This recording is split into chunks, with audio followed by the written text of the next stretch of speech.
Hello, everyone, and welcome to my General Hospital News YouTube channel. Hope everyone is having a wonderful day. Before we begin, please hit the subscribers button and give this video a thumbs up. In Albany, Diane and Alexis return to the courtroom. Diane jokes Fergus will give himself a migraine if he keeps glooming. Alexis knows he hates her, and Diane thinks he's fully deranged. The court is called back into session, and the judges ask Alexis to make her final statement. Alexis wants to return to her earlier points. She again says she prevaricated under pledge, but to a medical board, not in a court of law. She's asked by one judge why that matters. She says she witnessed as a citizen, not a counsel, and she was doing it to save the career of a man who happened to be the late family of the opposing counsel, Fergus Byrne. Fergus reminds the court that he recused himself, but Alexis says he was replaced by his lawmate. She also says her appellant Ava Jerome is the family of her after-ex-husband and did this for vengeance. She insists where she perjured herself is important, and the fact that she wasn't informed of her hail, nor her appellant, also should be regarded. She says this disbarment wasn't about law, but rather Ava Jerome's and Fergus Byrne's vendettas against her. Alexis says her particular life, as bloodied as it may be, has no bearing on her capability to exercise the law. She argues she was a damn good counsel and has a great track record, and she lost her license due to a particular vendetta. She no way got to speak her piece before, but she's now.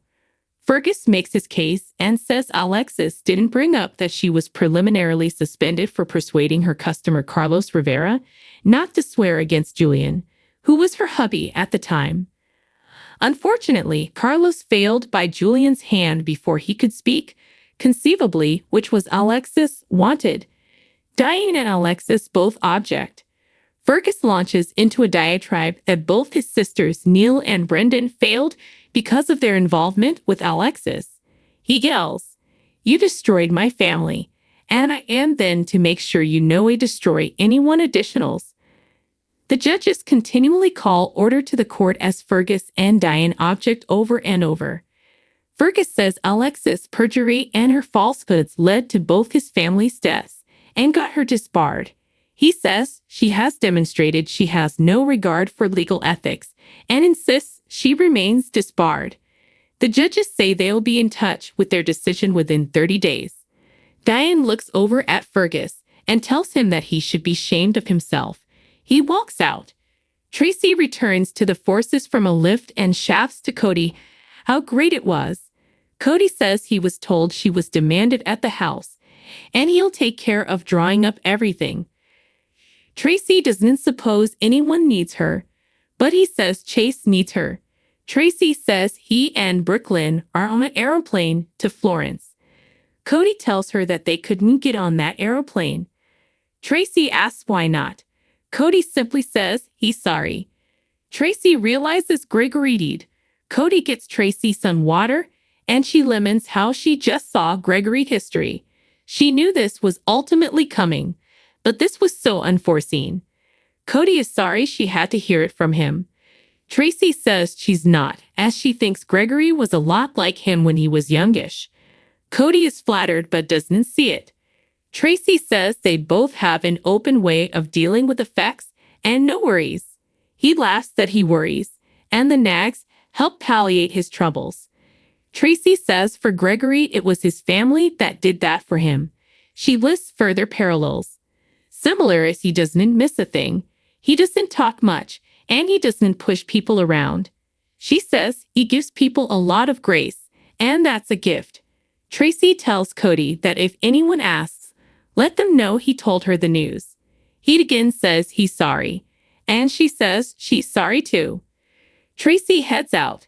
At the sanitarium, Portia tells Liz that she's sorry what happened.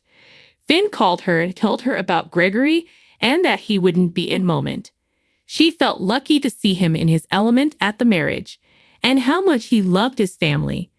Portia thinks this must be hard for her too, as she was principally part of the family. Portia asks about Finn, and Liz admits he's floundering. Portia says she could take the day off to be with him. Liz says he doesn't want her around.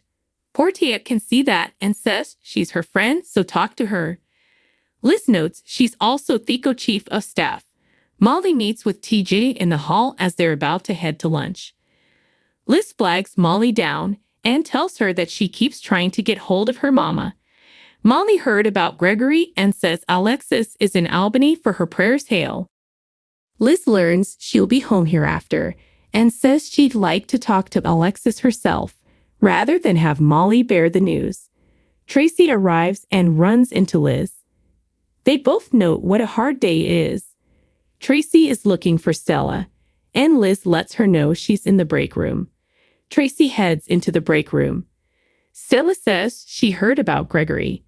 They sit, and Tracy knows Stella is a patient advocate and says if anything comes up regarding bills or anything she can handle with her hands or her checkbook, to let her know. Stella says she will. Tracy doesn't want Gregory's family to worry about anything right now. She says she also wants her name kept out of this, as this isn't her loss. Stella says it's her loss too, and what she's offering to do is further than others would. Tracy notes Gregory changed her, and she doesn't want to let him down, at least not so soon. Tracy thinks she should head home as she's been avoiding her family long enough. Stella slides a cookie over to her and says, "What's a mini further twinkles?" Tracy accepts the cookie and laughs with Stella. Liz goes into the locker room and tries to walk out when Portia enters. Portia asks her not to leave. She's hurt and confused as to why Liz is avoiding her. Liz says this isn't her story to tell. Portia is upset about her. Liz mumbles that she's not the one she should be upset about. Portia says now she's spooked. Liz admits when she went to Finn's he was drinking. She explains what happened, but sees the look on Portia's face. She hopes she didn't make a mistake passing in her. Back at the Central Nurses Station, Liz apologizes for jilting everything on Portia. Portia says she's glad she trusted her as her friend. Liz thinks it's just still fresh, and once the death settles, everything will get back to normal. She knows Finn will be strong for Violet and himself, and Portia says he has cases who calculate on him too. Liz begs her to keep the secret. Portia knows how important Finn's sobriety is to him, and this was presumably a on-time extremity that's over. Liz thanks her as she really demanded to hear someone say that. She walks off, and Portia's smile fades to a look of solicitude. At Bobby's, Violet and Brooklyn continue talking about Gregory. Violet is spooked as she forgets effects all the time, like her times tables, and she's upset she'll forget Grandpa. Brooklyn says that's not possible, as the people who love us and we love come a part of us. Molly and TJ have lunch outdoors. Their talk turns to Christina, and Molly admits Christina's been ignoring her calls and textbooks. TJ prodigies if that's his fault. Molly feels they are both to condemn when it comes to Christina, as they've been on top of her a lot recently. TJ knows other surrogates wouldn't handle all their inquiries and interferences as well as Christina has. They concentrate on having a baby and know Christina needs to be suitable to live her life as well. At Finn's, Finn tells Chase that the person he set up in that bed didn't look like Dad, didn't have that same smile, that he didn't smell like Old Spice, and was so cold. He cries he didn't want this to be. Chase hugs him and says neither did he. Finn says he's handled this all wrong. He pushed Liz down and reckoned on that bottle. Chase tells him there's no right way to suffer. Finn says he easily chose the wrong way. He says he's hurt Dad so numerous times. Now he has thrown down his sobriety, which Dad was proud of him for. Chase says he rebuilt his relationship with Dad so he can do it with his sobriety. Finn asks Chase for a favor to get relief of the booze. Chase does so. Brooklyn brings Violet back, and they plan to have grilled rubbish for lunch, just like Grandpa made them. After lunch, Violet asks for Pater if she can play on her tablet.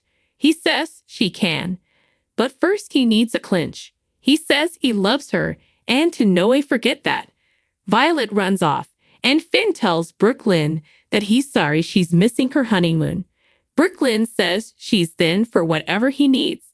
He thinks he needs a meeting, and Chase says that's a good idea. Thanks for watching if you like this video.